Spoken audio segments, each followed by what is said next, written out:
आज की कहानी का नाम है रोक। दोस्तों, आपके जीवन में वो कौन सी चीज़ है जो आपको आगे बढ़ने से रोक रही है?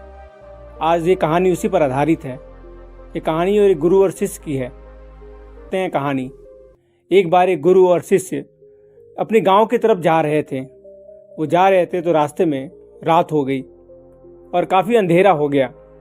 रास्ता जंगल के बीचों बीच जा रहा था। सूरज डूब चुका था और चारों तरफ अंधेरा होने लगा था। तब शिष्य ने अपने गुरुजी से कहा कि गुरुजी, सूरज डूब चुका है और काफ़ी अंधेरा भी हो चुका है, हमें कहीं आश्रय लेना चाहिए। गुरुजी ने हाँ में सर हिलाया।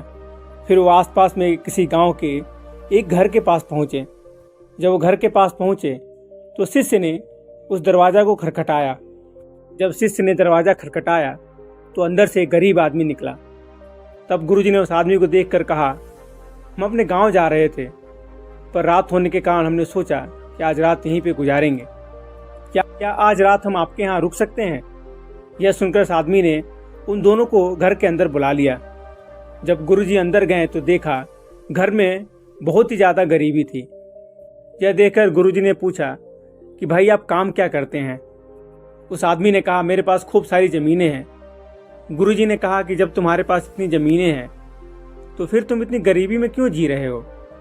तब उस गरीब आदमी ने कहा कि मेरे पास जो ज़मीन है वो किसी काम की नहीं है। गांव वाले कहते हैं कि वो बंजर ज़मीन है, वहाँ फसल नहीं उगाई जा सकती। फिर गुरुजी ने पूछा, फिर तुम्हारा गुजारा कैसे होता है? इस पर उस गरीब आदमी ने कहा कि मेरे पास एक भैंस है जिसके ऊपर ही सारा घर निर्भर करता है।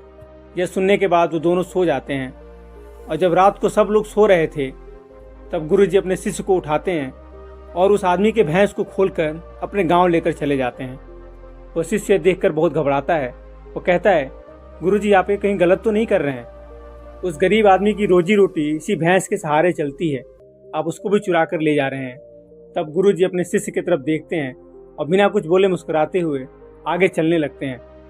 अब उस बात को तकरीबन 10 साल गुजर जाते हैं और उस गुरु का जो शिष्य था वह बहुत बड़ा गुरु बन चुका था।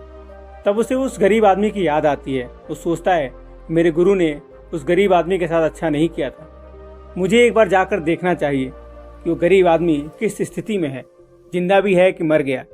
वह शिष्य सोचकर उस गांव की तरफ जाता है और जैसे ही उस गांव में पहुंचता है वह देखता है कि जिस जगह पर उस गरीब आदमी का झोपड़ा बना हुआ था वहाँ पर बहुत बड़ा एक आलीशान महल बन चुका था और उस घर के सामने जो बंजर ज़मीन थी उस पर फल और फूल खूब लहलहा रहे थे। और तभी अंदर से उस घर का मालिक निकलता है। शिष्य उसे देखकर पहचान लेता है और उस आदमी से कहता है, तुमने मुझे पहचाना? मैं आज से 10 साल पहले अपने गुरुजी के साथ एक रात आया था, हम एक रात तुम्हारे यहाँ रुके थे। वो आदमी उसको पहचान लेता है और पूछता है, उस रात आप लोग कहाँ चले गए थे?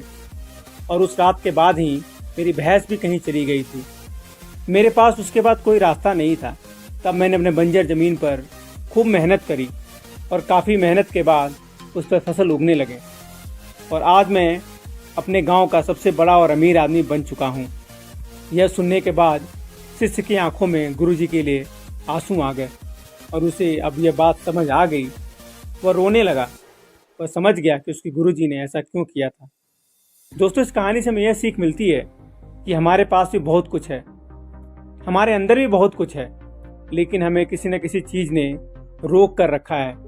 तो कोई भी हो सकता है, आपके फैमिली वाले हो सकते हैं, आपकी नौकरी हो सकती है या और कुछ भी हो सकता है।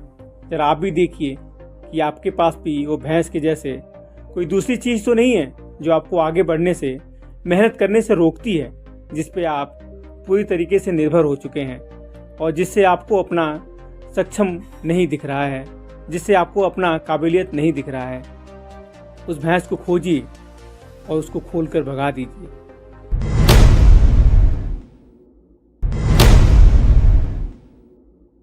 एक गांव में एक आदमी रहता था। वो बहुत ही गरीब था। हर वक्त वो आदमी सोचा करता था कि आखिर उसकी ज़िंदगी कब बदलेगी और कब वह उस गरीबी से बाहर निकलेगा। एक बार उसके पड़ोस गांव में एक बाबा आए हुए थे जो कि बहुत पहुंचे हुए थे। उनको सब कुछ की जानकारी थी। वो हर किसी के सवाल का जवाब दे रहे थे। यह आदमी भी अपने सवाल का जवाब जानने के लिए अपने गांव से उस गांव के लिए जंगल के रास्ते निकल पड़ा। जब यह आदमी जंगल के रास्ते जा रहा था तो रास्ते में अंधेरा काफ़ी हो गया। इसे जंगल में एक बहुत बड़ा और आलीशान घर दिखाई दिया। इस आदमी ने वहाँ रात गुजारने के लिए उस घर के मालिक से इजाज़त ले ली। उस घर के मालिक ने उस आदमी से पूछा कि तुम किससे मिलने जा रहे हो। तब उस आदमी ने कहा कि मैं एक बाबा से अपने सवाल का जवाब पूछने जा रहा हूँ। यह सुनने के बाद घर के मालिक ने उस आदमी से कहा कि तुम जा ही रहे हो तो उस बाबा से मेरा भी एक सवाल पूछ लेना।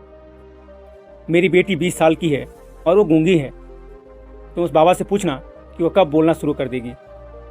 उस आदमी ने घर के मालिक को हाँ कहा और अगली सुबह वहाँ से निकल पड़ा। अब उसे रास्ते में एक बूढ़ा आदमी मिला जो कि जादूगर था और उसके हाथ में एक जादू की छड़ी भी थी। उस बूढ़े जादूगर ने उस आदमी से पूछा कि तुम कहाँ जा रहे हो। उस आदमी ने जवाब दिया कि मैं एक बाबा से अपने सवाल का जवाब पूछने जा रहा हूँ। उस जादूगर ने उस आदमी से कहा कि ठीक है, मेरा भी एक सवाल उनसे पूछ लेना कि मैं स्वर्ग कब तक जाऊँगा। आदमी उसे भी हाँ कहकर चला गया। थोड़ी दूर जाने के बाद उस आदमी को एक बड़ा सा कछुआ दिखा जो कि ड्रैगन बनने की कोशिश कर रहा था। उसने भी आदमी से पूछा कि तुम कहाँ जा रहे हो। उस आदमी ने उससे भी कहा कि मैं एक बाबा से अपने सवाल का जवाब पूछने जा रहा हूँ। तब उस कछुए ने उस आदमी से कहा कि तुम बाबा से मेरा भी एक सवाल पूछना कि मैं ड्रैगन कब तक बन पाऊंगा। आदमी कछुए को भी हाँ कहकर वहाँ से चला गया। अब यह आदमी जब बाबा के पास पहुँचा तब बाबा ने उस आदमी से कहा कि तुम मुझसे कोई भी 3 सवाल ही पूछ सकते हो। अब वो आदमी सोच में पड़ गया कि मैं अपना सवाल पूछूं या उन तीनों का सवाल पूछूं। आदमी ने सोचा कि मेरा सवाल तो ये था कि मैं गरीबी से कब तक बाहर निकलूंगा। मेरी समस्या तो बहुत छोटी है, मैं एक काम करता हूँ, उन तीनों का ही सवाल पूछ लेता हूँ। उस आदमी ने पहले कछुए का सवाल बाबा से पूछा। तब बाबा ने उससे कहा कि जब वो कछुआ अपने कवच से बाहर निकलेगा तब वो ड्रैगन बन जाएगा। फिर उस आदमी ने उस बूढ़े जादूगर का सवाल बाबा से पूछा कि वो जादूगर स्वर्ग कब तक जाएगा। तब बाबा ने कहा कि जब वो जादूगर अपनी जादू की छड़ी किसी को दे देगा वो तभी स्वर्ग चला जाएगा। फिर अंत में उस आदमी ने उस घर के मालिक का सवाल बाबा से पूछा कि उसकी बेटी कब बोलने लगेगी। तब बाबा ने उस आदमी से कहा जब उसकी बेटी उसका जीवन साथी मिल जाएगा तब वो बोलना शुरू कर देगी। वो आदमी इन तीनों सवालों का जवाब लेकर उसी रास्ते से वापस चला गया। जब वो कछुए से मिला तो कछुए को अपना कवच छोड़ने को कहा। जैसे ही कछुए ने अपना कवच छोड़ा वह ड्रैगन बन गया। कछुए के कवच से बहुत सारे मोती निकले। उस कछुए ने कहा इसका मैं क्या करूँगा, ये तुम ले जाओ। फिर वो बूढ़े जादूगर से मिला जो स्वर्ग जाना चाहता था। उसने बताया कि वो जिस दिन किसी को छड़ी दे देगा वह स्वर्ग चला जाएगा। उस जादूगर ने तुरंत उस व्यक्ति को छड़ी दे दिया और स्वर्ग को चला गया।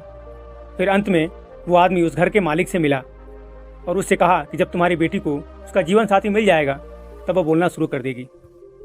उस घर के मालिक ने अपनी बेटी की शादी उसी आदमी से करा दी।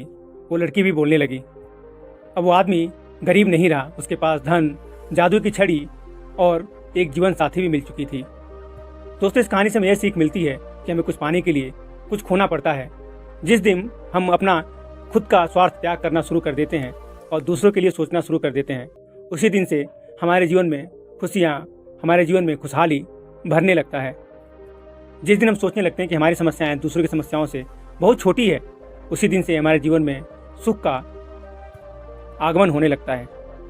दोस्तों, यहीं पे कहानी खत्म होती है। मिलता हूँ फिर अगले वीडियो में। तब तक के लिए राधे राधे।